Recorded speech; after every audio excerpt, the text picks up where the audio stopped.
प्रभु जो कर्म आपको अर्पण कर दिया जाता है वो अक्षय हो जाता है, उसका कभी नाश नहीं होता, बहुत गुना बढ़ करके वो लाभ मिलता है। जैसे आपने कर्म किया, ये हम सत्संग में हजारों बार बता चुके होंगे कि अगर आप प्रतिपल अर्पित करते हैं कर्म, बहुत बढ़िया। अगर आप भूल जाते हैं तो एक एक घंटे में अर्पण कर दीजिए। यदि इसमें भी भूल हो जाती है तो सुबह से लेकर शाम तक का कर दीजिए।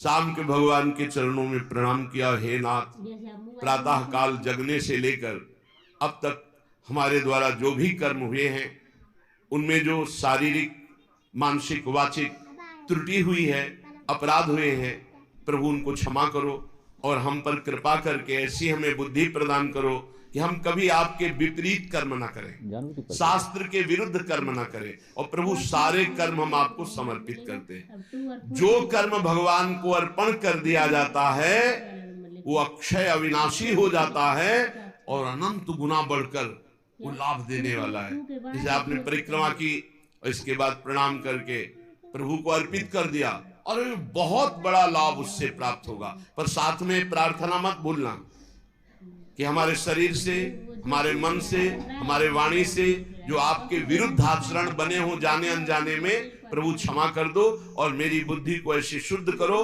कि कोई ऐसी गलती ही ना हो, शास्त्र विरुद्ध आचरण ही ना हो, आपके प्रतिकूल आचरण ना हो। क्योंकि शरणागति तभी पुष्ट होती है जब श्री कृष्ण अनुकूल, प्रतिकूल से विसर्जनम, प्रतिकूल आचरणों का त्याग हो जाए और भगवान के अनुकूल, और वो अनुकूल कर्म भगवान को समर्पित कर दिए जाए तो वो अविनाशी हो जाते हैं और वो भगवत प्राप्ति कराते हैं।